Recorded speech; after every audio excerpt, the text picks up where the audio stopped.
अखिल भारतीय मजदूर संघ के देशव्यापी आंदोलन के तहत बुधवार को कलेक्टर एवं एसडीएम कार्यालय पर प्रदर्शन कर ज्ञापन सौंपा गया। इसी क्रम में भारतीय मजदूर संघ के जिला मंत्री करण सिंह शेखावत के नेतृत्व में बिड़ला ग्राम ओवरब्रिज से कार्यकर्ताओं का एकत्रीकरण हुआ, जिन्होंने हाथों में भारतीय मजदूर संघ के झंडे थामे रखे थे।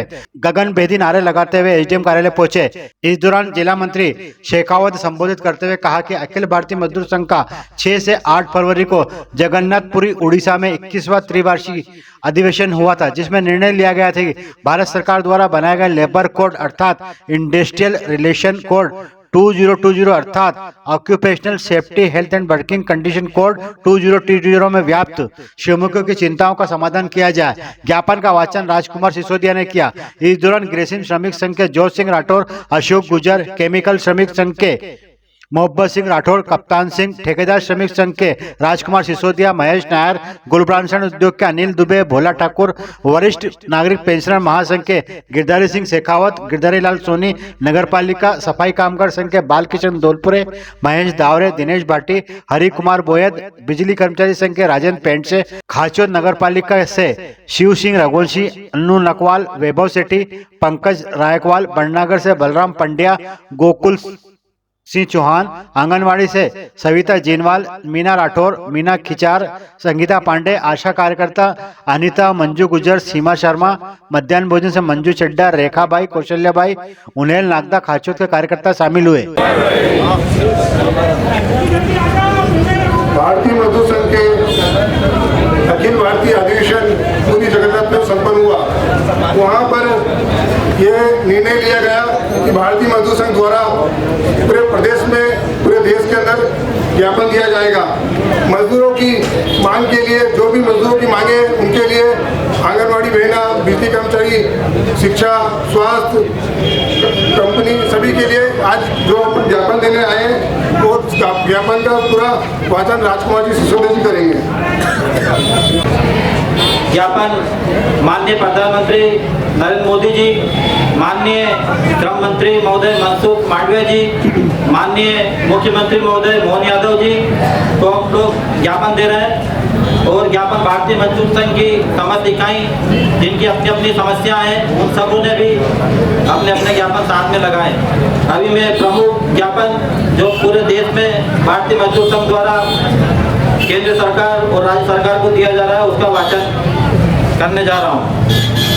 श्री नरेंद्र मोदी जी माननीय प्रधानमंत्री भारत सरकार नई दिल्ली, श्री मनसुख मांडविया जी माननीय श्रम तथा रोजगार मंत्री भारत सरकार नई दिल्ली द्वारा अनुविभागीय अधिकारी महोदय तहसील नागदा जिला उज्जैन मध्य प्रदेश। विषय भारतीय मजदूर संघ के अखिल भारतीय अधिवेशन में पारित प्रस्तावों पर आधारित ज्ञापन पत्र।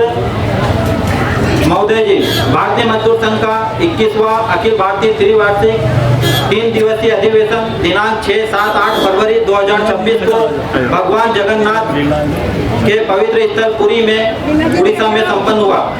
इस अधिवेशन में देश भर से उपस्थित श्रमिकों से संबंधित ज्वलंत मुद्दों पर गहराई से चर्चा हुई। तत्पश्चात सभी प्रस्तावों को सर्वसम्मति से पारित किया गया। इस अधिवेशन से पहले भारतीय मजदूर संघ के एक प्रतिनिधि मंडल ने माननीय श्रम तथा रोजगार मंत्री से मुलाकात की थी तथा अनेक मांगों का एक ज्ञापन पत्र उन्हें सौंपा था। मुलाकात के वक्त माननीय मंत्री महोदय ने प्रतिनिधि मंडल को भरोसा दिलाया था कि उठाए गए मुद्दों की जांच कर अति शीघ्र इसका समाधान किया जाएगा। संबंधित ज्ञापन पत्र की प्रतिलिपि सुलभ संदर्भ एवं संलग्न है। मुख्य मांगे इस प्रकार है। सभी सेक्टर तथा सभी श्रमिकों के लिए श्रम कानूनों को बिना किसी छूट के अंत्योदय की सच्ची भावना के साथ एक साथ लागू किया जाए। लेबर कोड तथा इंडस्ट्रियल रिलेशन कोड 2020 तथा occupational safety health and working condition code 2020 में व्याप्त श्रमिकों की चिंताओं का समाधान भी किया जाए।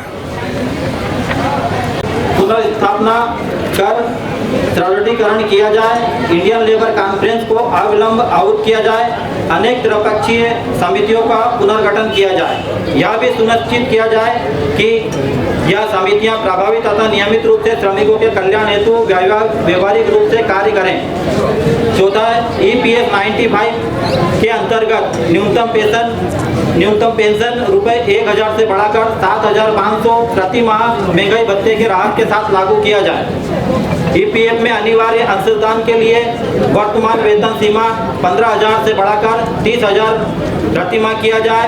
इसी प्रकार वर्तमान में ESIC कर्मचारी राज्य बीमा के तहत कवरेज के लिए मासिक वेतन सीमा रुपए 21,000 प्रति माह से है, जिसे बढ़ाकर 45,000 रुपये प्रति माह किया जाए। बोनस भुगतान अधिनियम 1965 के तहत बोनस की पात्रता हेतु कैलकुलेशन की वर्तमान सीलिंग 7,000 तथा एलिजिबिलिटी सीलिंग लिमिट रुपए 21,000 प्रति माह में बढ़ोतरी की जाए। भारत के संविधान के अनुच्छेद 14, 15, 16 और 21 की मूल भावना के अनुसार स्कीम वर्कर और ठेका श्रमिकों को स्थायी किया जाए।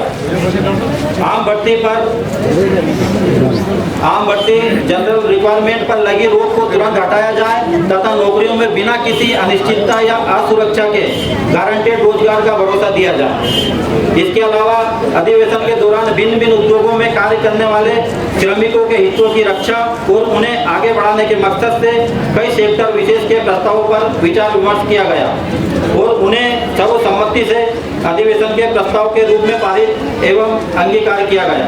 समूचे भारत से आए प्रतिनिधियों के द्वारा पारित किए गए सभी संबंधित प्रस्ताव के प्रतिलिपि आपके अध्ययन, पठन तथा आवश्यक कार्रवाई हेतु संलग्न की जा रही है। जैसा कि भारतीय मजदूर संघ के 21वें अखिल भारतीय अधिवेशन में तय हुआ था, तदनुसार भारतीय मजदूर संघ इन मांगों की ओर केंद्र और राज्य सरकार का ध्यान आकर्षित करने के लिए पूरे देश में दिनांक 25 फरवरी 2026 को धरना प्रदर्शन का कार्यक्रम आयोजित कर रहा है। अतः यह ज्ञापन पत्र आज आपके कार्यालय के समक्ष धरना प्रदर्शन कार्यक्रम के दौरान सम्मानपूर्वक आपको प्रेषित किया जा रहा है। इसमें मजदूर समुदाय के हितार्थ उपयुक्त उल्लेखित मांगों को पूरा करने के लिए आपसे दखल देने और अविलंब कार्रवाई करने की मांग की गई है। हमें पूर्ण भरोसा ही नहीं अपितु विश्वास है कि भारत सरकार इस संबंध में अति शीघ्र सही कदम उठाते हुए सकारात्मक पहल के साथ माध्यम से उचित कार्रवाई करेगी। इसके साथ ही मुख्यमंत्री स्थिति है उसकी जानकारी देते हुए मांग की गई है। प्रति डॉक्टर मोहन यादव जी, माननीय मुख्यमंत्री मध्य प्रदेश शासन भोपाल द्वारा अनुविभागीय अधिकारी महोदय, तहसील नागदा, जिला उज्जैन, मध्य प्रदेश। विषय मध्य प्रदेश के श्रमिक कर्मचारियों की प्रमुख मांगों के निराकरण के संबंध में। माननीय सादर नमस्कार। विषयांतर्गत निवेदन है कि आपके कुशल नेतृत्व में मध्य प्रदेश के उद्योग एवं कृषि क्षेत्र के प्रगति के मार्ग पर अग्रसर है। प्रदेश सरकार द्वारा प्रदेश के श्रमिक एवं कर्मचारियों के हित में निरंतर कार्य कर रही है। भारतीय मजदूर संघ प्रदेश के संगठित एवं असंगठित क्षेत्र, शासकीय एवं निजी उद्योग क्षेत्र के नियमित संविदा, आउटसोर्स, दैनिक वेतन, अंशकालीन श्रमिक कर्मचारियों, पेंशन एवं वरिष्ठ नागरिकों का प्रतिनिधित्व करता है। प्रदेश के विभिन्न क्षेत्रों की प्रमुख लंबित एवं जायज मांगों का निराकरण होना कर्मचारी, श्रमिक एवं प्रदेश हित में है। अतः भारतीय मजदूर संघ समस्त क्षेत्रों की मांगों को लेकर आज दिनांक 25 फरवरी को माननीय मुख्यमंत्री जी को निम्नवत बिंदुओं का मांग पत्र सादर प्रेषित है। बाह्य स्रोत और आउटसोर्स कर्मचारियों के संबंध में मध्य प्रदेश के बाह्य स्रोत कर्मचारियों की सामाजिक सुरक्षा, वेतन एवं श्रम कानूनों का समुचित पालन सुनिश्चित करने हेतु नीतिगत निर्णय लिया जावे। प्रदेश के बाह्य स्रोत आउटसोर्स कर्मचारियों हेतु हरियाणा सरकार की तर्ज पर सिक्योरिटी और सर्विस संबंधी नीति अथवा उत्तर प्रदेश सरकार की तर्ज पर आउटसोर्स सेवा निगम लिमिटेड बनाकर भविष्य सुरक्षित किया जाए। प्रदेश के दैनिक वेतन भोगी कर्मचारियों के संबंध में प्रदेश के विभिन्न विभागों, निगम, मंडल, विश्वविद्यालय इत्यादि में कार्यरत दैनिक वेतन भोगी कर्मचारियां जिनकी सेवा अवधि 10 वर्ष पूर्ण हो चुकी है, उन्हें स्थायी कर्मी घोषित किया जाए एवं वर्तमान में कार्यरत स्थायी कर्मियों, विनियमित कर्मचारी का नियमितीकरण किया जाए। के साथ इन कर्मचारियों को अनुकंपा नियुक्ति का लाभ भी दिया जाने और प्रदेश में कार्यरत किसी भी दैनिक वेतन भोगी मास्टर कर्मी, कच्चे कर्मचारियों को कार्य से निकाला न जाए। मध्य प्रदेश के समस्त नगर निगम, नगर पालिका, नगर परिषद में कार्यरत सफाई कामगार दैनिक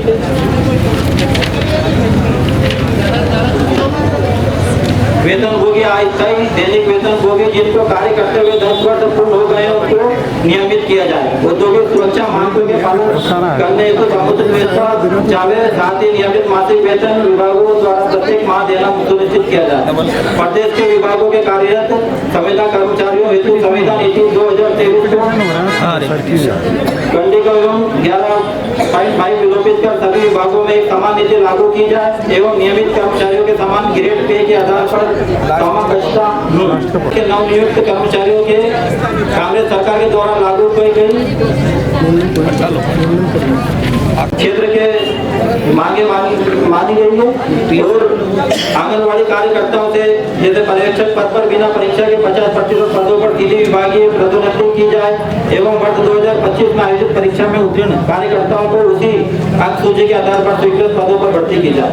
मिड डे मील योजना के रसोइयों का मानदेय मासिक ₹10,000 किया जाए एवं योजना रसोइयों एवं अन्य स्टाफ को EPF पेंशन की सुविधा प्रदान की जाए। प्रदेश के सभी मंडियों में काम करने वाले दुलावटी अम्मालों को एक निश्चित मानदेय तय किया जाए एवं सभी दुलावटी अम्मालों को मंडी बोर्ड एवं दुर्घटना बीमा कराया जाए।